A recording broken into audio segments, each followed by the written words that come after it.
Hello tout le monde, je vous retrouve aujourd'hui avec un nouveau projet créatif et j'ai décidé de vous montrer comment réaliser une boîte. Pas n'importe quelle boîte, j'ai envie de dire, une jolie boîte, en tout cas moi elle me plaît bien.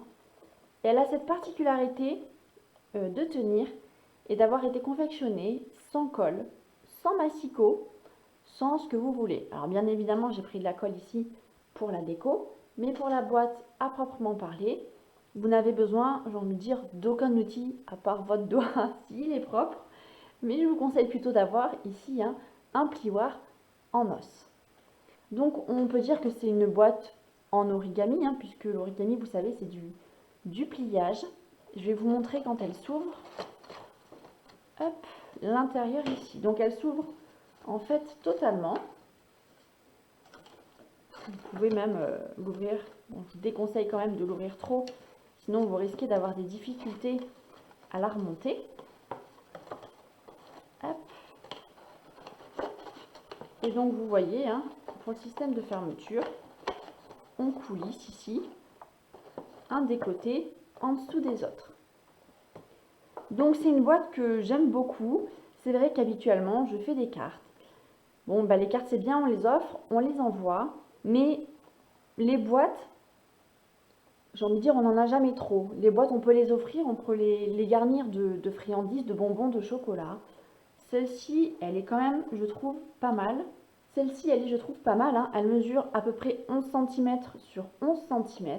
Et en hauteur, on est à 5. Donc vous voyez qu'il y a quand même de quoi faire. Et je ne sais pas pourquoi j'ai pensé à ça. Je pense que moi, je vais ranger en fait mes pièces de monnaie. Voilà. Ça s'ouvre facilement. C'est vrai que ça ne traînera pas. Hop. Et j'aurai quand même de quoi mettre, de quoi m'acheter un beau cadeau le jour où elle sera remplie. Donc je vais vous montrer comment j'ai réalisé en fait tous ces pliages. Et vous voyez qu'à la fermeture, une fois que tout est plié, on rabat le premier volet ici, le deuxième par-dessus, hop, le troisième et le dernier, donc comme je vous l'ai dit tout à l'heure, on le glisse dessous. Alors cette boîte-ci, je l'ai réalisée avec les papiers, ou un papier de la collection Jardin Ornemental. Je vais refaire cette boîte avec vous, avec ma collection Chouchou, feuillage infini. Voilà, j'ai pris cette feuille parce que c'est une feuille que j'aime beaucoup. Bon, il n'y a pas 50 000 explications. Et donc, une feuille, un plioir en os, et c'est parti.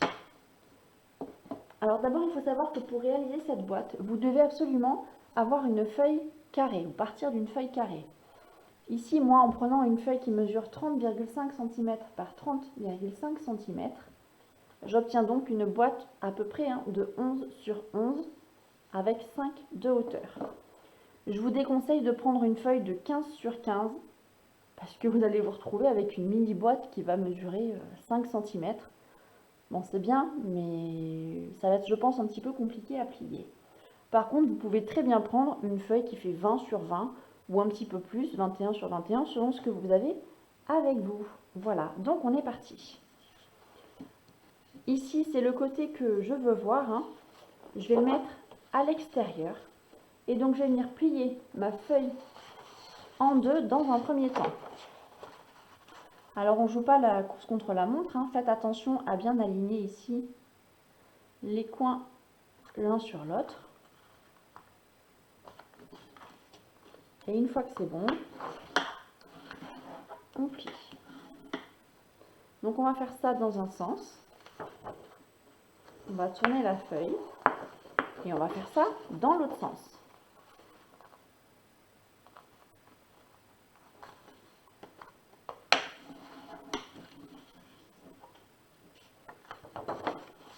Et donc, on vient de réaliser la première étape.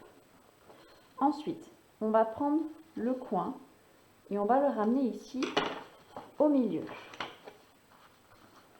Donc là, vous pouvez peut-être avoir des difficultés à repérer le milieu. Dans ce cas, je vous invite à tracer éventuellement les traits au stylo ou faire un petit repère. Et on va faire ça sur les 4 côtés.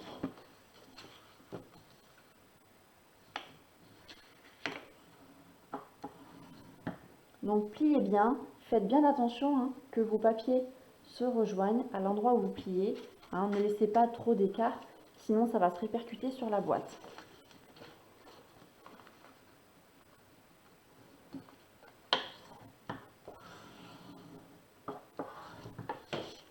Et le dernier côté, le voici. Normalement, le dernier côté, il ne pose pas de soucis si tout a été bien fait jusque-là.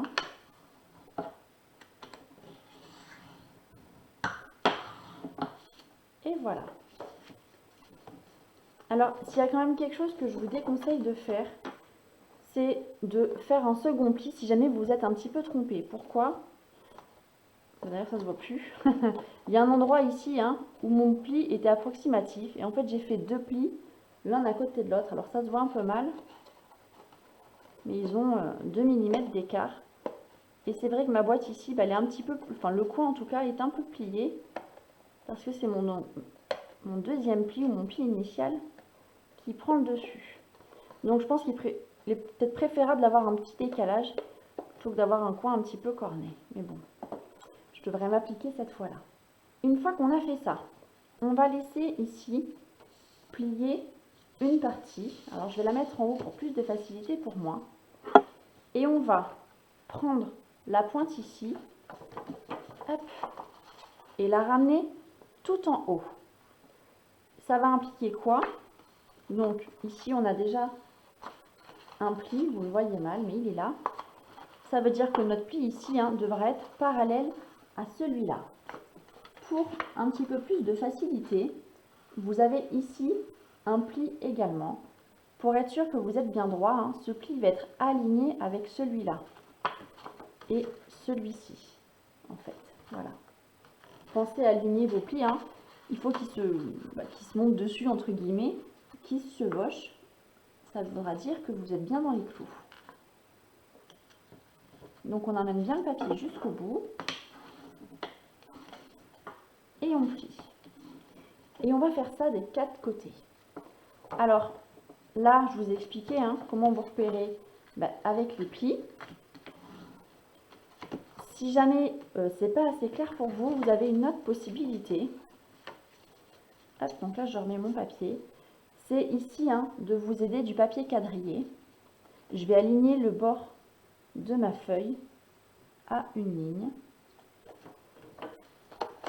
Je vais mettre la pointe vers là. Et en fait, vous allez devoir voir quand vous allez plier, faire en sorte que le pli ici que vous créez, il est parallèle aux lignes suivantes. Ça reste aléatoire, j'ai envie de dire, parce que c'est vrai qu'au moment où on plie, si c'est pas droit, c'est un peu trop tard. Hop. Donc je vais refaire la même chose. Je pense que l'astuce hein, de se référer au pli, c'est quand même la meilleure solution.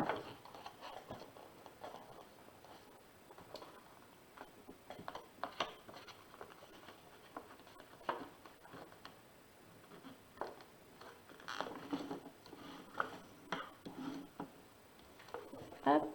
Et le troisième côté, c'est celui-là. Hop.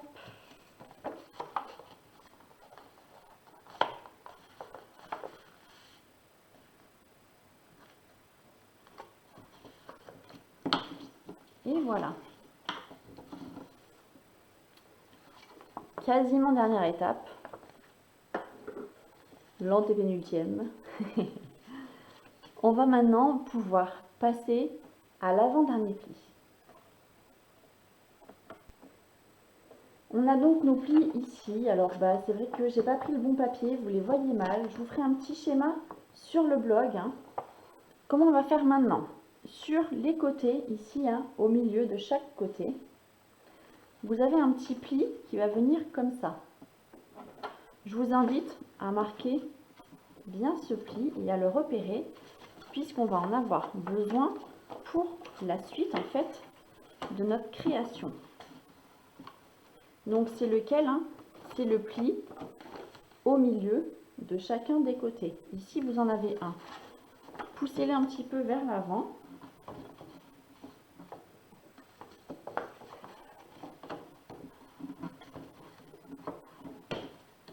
voilà. Maintenant qu'on a fait ces plis, donc on passe à l'avant-dernière étape de la boîte. Donc on a notre feuille comme ça, hein. Imaginons qu'on devait monter la boîte. Ça pourrait se ressembler à ça. Bon là, ça serait plus un petit panier de, un petit panier de Pâques. Et donc, qu'est-ce qu'on va faire? On va prendre les pointes, on va les poser et on va rabattre ici, comme ça.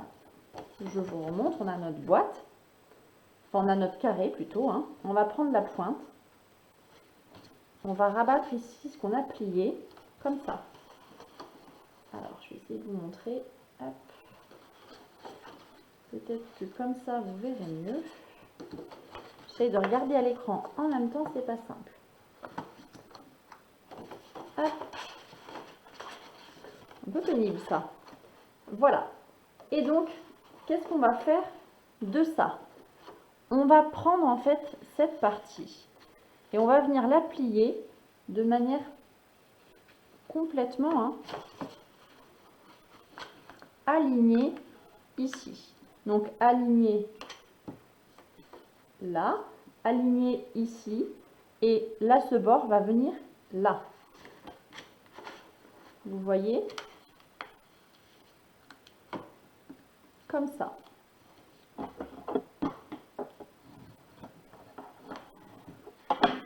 Ok, là je pense que j'en ai perdu pas mal.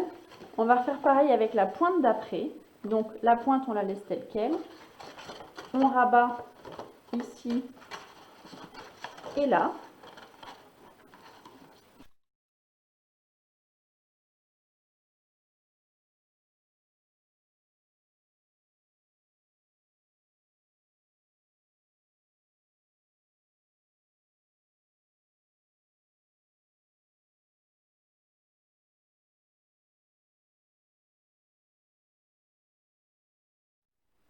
Et la promis, c'est la dernière étape. Hein. On n'a plus rien, entre guillemets, à faire. Donc là, vous allez pouvoir voir d'ailleurs la boîte qui se dessine, puisque le dernier pli qu'on vient de faire, ou ces plis en biais en fait, hein, c'est ceux qu'on va utiliser. Donc vous allez voir. Hop.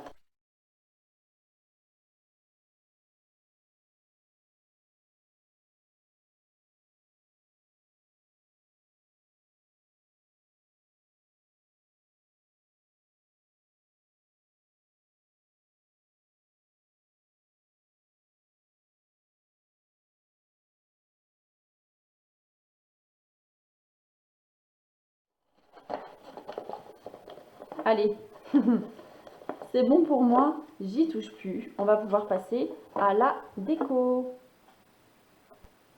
Pour la déco de cette boîte, je vais utiliser ici le set de tampons. Voici une carte que j'utilise vraiment très souvent. Et les poinçons feuillage fluorescent qui vont dans cette collection. Feuillage infini. Donc je vais découper quelques feuillages.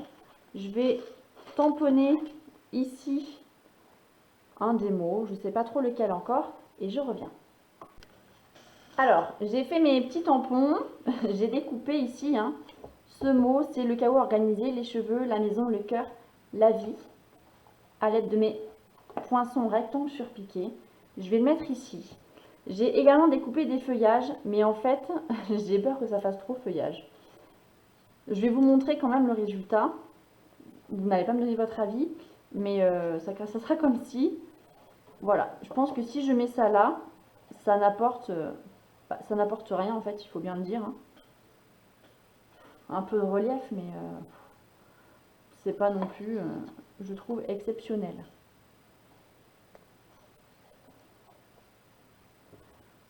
Voilà, si je mettais ça comme ça, je suis pas convaincue. Pour moi, ça, juste le petit mot, ça va suffire. En tout cas, ça me plaît. Donc c'est ce que je vais faire. Et donc j'ai réfléchi, j'ai découpé, toujours en votre absence, une petite étiquette ici dans un papier vert jardin pour mater mon petit mot. Alors l'étiquette elle est un peu plus grande, c'est pas très grave, mais je trouve que ça ressort bien. Et regardez, si je mets des feuillages, je trouve que c'est quand même mieux. Voilà. Donc, ma foi, je pense que je vais partir sur ça. Ou au moins sur le blanc. Allez, je vais laisser ça comme ça. Et c'est bon. Donc, je vais coller tout ça avec des dimensionnels pour le mot ici, murmure blanc. Que la vidéo est courte. Vous n'avez pas vu tous mes moments de réflexion. Et je pense que c'est pas plus mal pour vous. Il n'y en a pas eu non plus beaucoup. Hein. Le pliage, l'avantage, ben, c'est quand même assez rapide. Donc, je vous l'ai dit tout à l'heure, c'était une suggestion, mais maintenant ça fait un petit chemin dans ma tête et pour moi c'est validé. Je vais en faire une tirelire. Voilà, c'est comme ça. Ça me plaît bien. Et donc là, pour le coller, je vais prendre un petit morceau de double face. Hop, j'en ai là, facile. Alors je vais coller déjà ma branche à mon papier, juste comme ça. Et je vais ensuite venir coller mon papier à la boîte. Donc là, mon papier il dépasse un petit peu, mais ça ne me dérange pas. Là où il va falloir faire attention, c'est de ne pas coller ici cette partie pile au milieu. Sinon, on va bloquer l'ouverture. Donc, ce que je vous propose, c'est de mettre éventuellement des dimensionnels. Un ici. Allez, on va en mettre 3. Un par là. Ne les écartez pas trop, parce que si vous avez une petite étiquette comme moi, ici, vous risquez de déborder. Hop. Ne collez pas non plus trop près ici, hein, des pliures. Je vais centrer tout ça.